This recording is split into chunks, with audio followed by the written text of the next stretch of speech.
everybody, welcome to Road Rants. It is my sad duty to inform you that the original host of Road Rants, the great and powerful Christopher Vincent D. Nicola I, was killed in Hurricane Irene. That's right, Hurricane Irene, with her massive winds, just uprooted his house and threw it clear across the country. His body landed somewhere in California.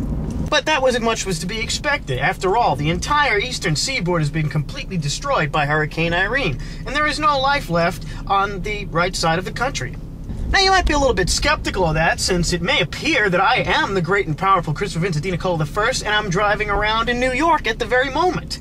Well, that's actually not true. The winds from Hurricane Irene were so powerful that they actually picked up all of New York and threw it somewhere into the Midwest. There was nothing there to begin with, so it's not like anybody really noticed, but I'm actually in the Midwest right now, okay? It's kind of changed my attitude just a little bit on life. You know, I'm much more easygoing now. This show probably won't be quite so angry anymore. Anybody want some cheese?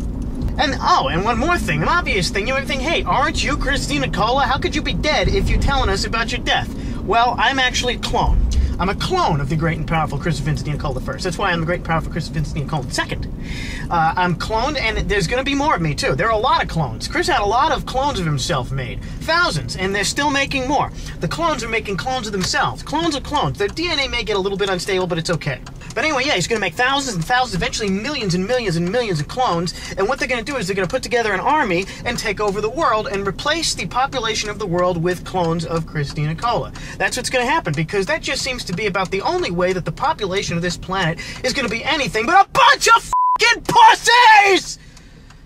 Holy sweet mother of f***ing shit, what a bunch of pussies! What the f*** is going on? Especially in New York! What is going on with this kind of panic about the weather? Oh, Jesus Christ! I can't, it drives me f***ing nuts. I mean, for the last several days, I haven't been able to do anything because everybody's been busy hoarding supplies and running the f*** out of the country to avoid a hurricane that knocked a few trees down and scattered leaves around. I mean, seriously, I thought this was New York. I thought this would be, yeah, I got your hurricane right here. What the f*** happened?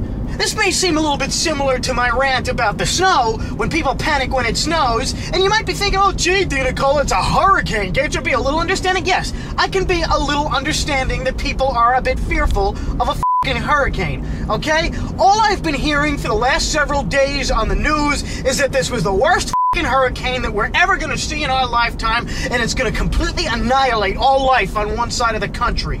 Holy shit!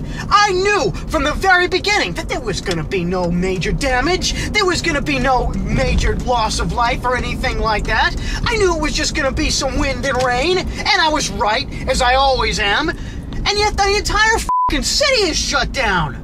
Look, if you want to get some supplies, great. If you want to board up your windows a little bit, maybe, great. If you want to make sure you have nothing outside on your property that might get blown away or any trees that aren't secure, great. There was no reason to evacuate the f***ing city! And yeah, there's some flooding, there's some power outages, a couple of houses that morons built on the f***ing beach got washed away. Okay? There's some damage, a few people were killed. What a bunch of pussies. It is just really sad and pathetic.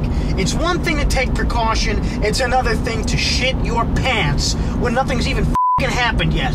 Oh, it was a Category 3 hurricane, and then it became a Category 2 and a Category 1, and it kind of got weaker and weaker, and hey, isn't that kind of what most weather patterns do? They come for a little while and then they go?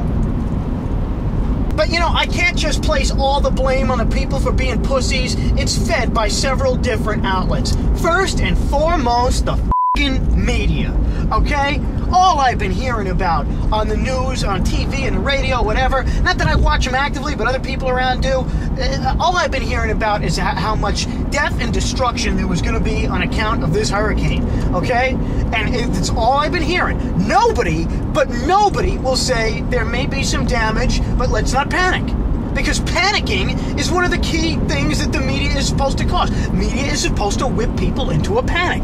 That's their f***ing job. Now, you may think it's their job to keep you informed of what's going on in the world. No. That's not their job at all. Their job is to take some of the things that are going on in the world and make them seem like disasters to scare the shit out of everybody. That's what the media's f***ing job is. Would it make any sense to tell them that Hurricane Irene might do some damage and you might need to stock up on supplies, make sure you have a flashlight, and in worst case scenario, some canned food? Well, that'd be a good thing for the media to do, but no. Prepare yourself for doom. The entire eastern seaboard is going to be devastated by 9,000-mile-an-hour winds. So you better go out and get your supplies now. And here's an ad for the places that'll supply you with those supplies. Suppliers. Not sure where to get the stuff you need? Well, right here. They're one of our sponsors. Boy, isn't that inconvenient? And it worked. It worked perfectly. Everybody ran out to hoard supplies and gas. God forbid you try to get any gas, okay? Everybody went out to hoard. And they bought all this stuff, and now they're stuck with it. Didn't need it, but now they're stuck with it.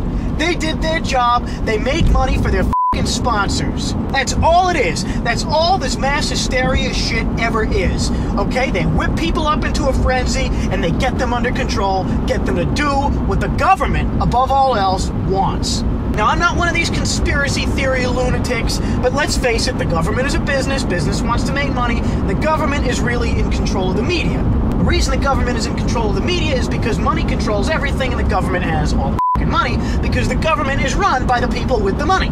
The media does what is in the best interest of the businesses and corporations that own this country, okay? And their interest is making money, and the way they make money is by selling their shit to us. The way they sell their shit to us is by convincing us that we need it, okay? More that we want it. People will go for what they want over what they need, but when they scare the shit out of us like this, and we think we need to be prepared for the greatest storm in 100 years, then, you know, people are going to go out and they're going to buy the shit that the media tells them that they need. And there goes the money. It's so easy to mold the minds of people that are hysterical and frightened. It's the easiest thing in the world. When somebody's scared, you can tell them anything and they'll believe it. I mean, that's how organized religion makes a living, doesn't it? You're going to go to hell for your sins. But maybe there's a chance for you if you drop some change in a collection plate, you know? Get the people scared, whip them up into a frenzy, and tell them what you want them to believe. It works every time. It's no different than what Hitler did in Germany.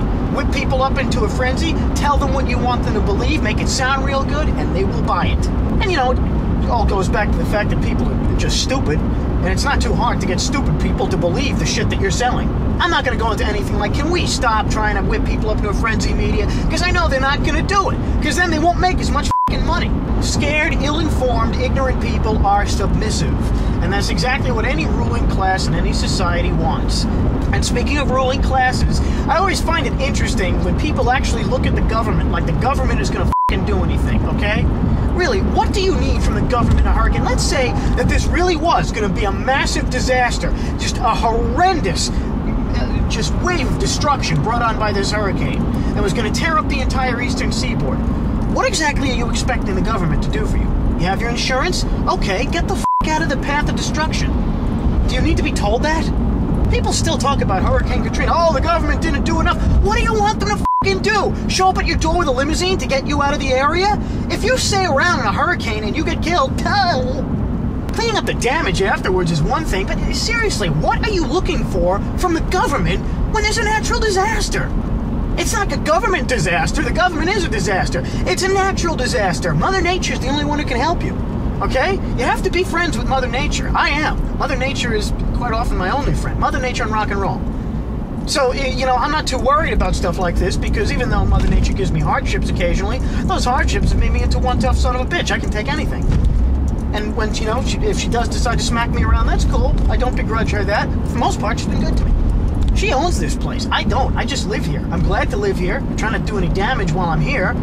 But that's the way it goes. I'm a resident. She's the owner. So I don't look at the government when there's going to be a natural disaster. I don't expect any government aid to come and get me out of my house if it's being blown away in a tornado. Okay? I'm going to either do that myself or accept the fact that I should have as I'm being thrown to my death. But I also think it's interesting to listen to the so-called political parties talk about what's going on. You know, I probably should have mentioned this in the media part. Mr. Sean Hannity was on the radio. Somebody was listening to it and I'm overhearing it. I don't pay attention to these suckers. I don't know what that guy is keeping in that 6-foot hairdo he's got, but it isn't a brain. Let me tell you what he did. Some guy called in and said, hey, listen, Sean, I realize it's going to be a hurricane, but can we not blow this so far out of proportion? I mean, does it really, do we have to start a panic over it? And Hannity freaked out. just insulted the guy, belittled him. It's a hurricane. There's gonna be death and destruction and chaos. What are you expecting? What kind of idiot liberal are you? And this guy's trying to be rational, trying to talk to him and say, I realize it's a hurricane, but there's no need to start a panic. And Hannity wouldn't have it. Hannity insulted the guy up and down and left and right and attacked Barack Obama, which I'm about to get to, and all this stuff. And then as soon as he hung up on the guy, he reads an ad for people that are selling f***ing hurricane supplies. Seriously, Hannity, who do you think you're f***ing fooling, you cocksucker? Huh? He's one of these guys that, I just love to sit across from him at a table and have a conversation with him and, the three that are on at that time. Him, Rush Limbaugh, and Mark Levin. Let me tell you something. I'll talk about Mark Levin some other time. But let me just say it simply. Mark Levin would not dare talk to me the way he talks to people in person. If he has any shred of sense, he would know that the minute he started yelling at me and insulting me, I'd beat the living shit out of him. Okay?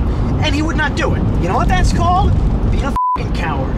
But anyway, speaking of politics, I remember in Hurricane Katrina, we all know whose fault it was that there was Hurricane Katrina.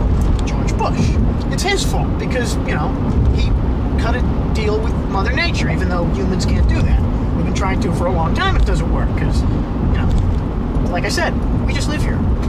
But yeah, it was his fault. It's really f***ing funny. You're watching the so-called Democrats blame George Bush, George W. Bush, for Hurricane Katrina, and now Barack Obama gets elected, the savior, the messiah. We'll talk about him some other time. And now the Republicans are doing, the so-called Republicans are doing the exact same thing the so-called Democrats were doing during Hurricane Katrina.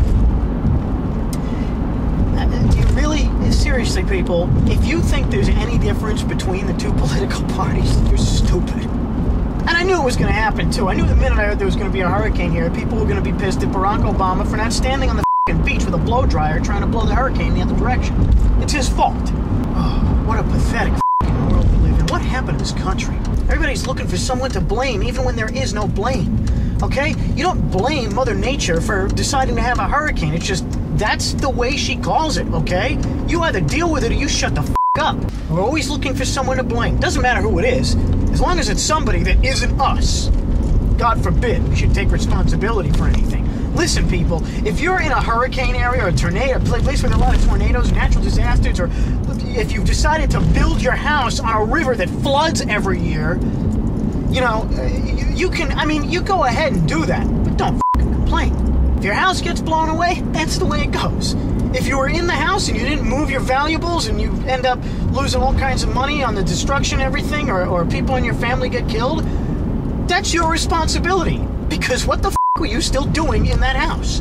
If I thought that there was going to be a really severe natural disaster that was going to destroy my home, for one thing, and you could call this whatever you want to call it, I would stay there. I'd go down with the ship. I'm that kind of guy. I'm just that kind of guy. I'm a dumbass alpha male. No, really. Seriously. Because my home is my sanctuary, and I'm not going to leave it or let anybody take it from me, not even Mother Nature. If it's going to go, I'm going to go with it. It's just the way I am. But it's a slightly different case, let's say I had another home, because the place I live in is a place I grew up in. It means a lot to me. But let's say I had another house somewhere, and it was going to be destroyed in a hurricane. If I was intent on living, I would not be there at the time. Kind of works out. Now, I know a lot of people evacuated, and I'm sure they're so glad that they did. You couldn't go anywhere for the last 2 days in New York. Traffic everywhere, people trying to leave the whole fucking state. And now, there's like no traffic around now. I've gotten where I'm going in record time here for this hour of the day. And on Sunday. I forgot it was Sunday, okay? I forgot it was Sunday. But I know that probably starting tomorrow, there's going to be a massive influx of all the people that left coming back. It's just so f***ing aggravating. I had stuff to do tomorrow, and now the city's probably going to be all jammed up, and I can't do them. And, that's another thing. I thought one of the funniest things I heard in all this reporting was that there are probably going to be okay, there's a power line pole that's leaning over a little. But yeah, I thought one of the best things I heard with this whole thing is that during all these evacuations, they were saying that the hurricane may cause some power outages and subsequent problems with public transportation, like trains and buses, which is going to be a real great inconvenience for the people who aren't f***ing here. Let me tell you, nothing pisses me off more than when the public transportation is interrupted in South Dakota, where I don't live and have never even been. I mean, if you want to really tell me that the media isn't trying to just whip up a frenzy and scare the shit out of people, I mean, just look at that. How do you, I mean, like I said, people are stupid. Maybe they overlooked it, but I doubt it. Why would you be concerned about public transportation in a place that you're not at? It's just really pathetic, people. I don't know what happened in New York. All this, you know, we're supposed to be the most badass city in the world, and it's just a bunch of fucking pussies. It's pathetic, and it's, you know, I'm just so disgusted with all this. I wouldn't have minded people taking some precautions, but this panic and this just running like a scared little shit out of the city, it's just too much. I can't deal with it. And I've been personally inconvenienced, which if you've been watching this show, you know that's the thing that pisses me off the most. Because I really don't care what happens to anybody as long as I don't have to be inconvenienced by it. On a final note, I'd have to say that I'm a little bit, and I'm serious about this, I'm a little bit disappointed that there wasn't a lot more. Because I'll tell you the truth, most of the bad wind and rain happened overnight, and I didn't notice it. I heard the wind. But I thought it was just, you know, it was getting ready. I thought we were getting amped up for the hurricane part to hit, you know? And I was disappointed that there's not a whole lot of wind and rain today. And I'll tell you why. Because one thing, when you appreciate the power of Mother Nature, you can enjoy something like that. Not just enjoying the chaos and destruction and everything, but the ability to look out the window and just see that kind of sheer force of Mother Nature. It's a really awesome thing to look at if you know the right way to appreciate it. And also, because I was going to celebrate the hurricane by going outside, setting up the video camera, and maybe having somebody hold the video camera, and singing Rock You Like a Hurricane into the wind while being bombarded by the rain. I was going to do that. I was going to make a video of that and post it for all you to enjoy. I'm disappointed that I didn't get a chance to, and I'm sure you're all disappointed that you didn't get the chance to see it. But such is the way it goes. Hurricane Irene, thanks. I appreciate that you blew me a little bit, but ultimately I did not come. And you know something? I think that joke did more damage than a fucking hurricane. But anyway, Irene, it was nice while it lasted. I'll see you later. This has been Road Rants, and I will rock you like a hurricane later. Here I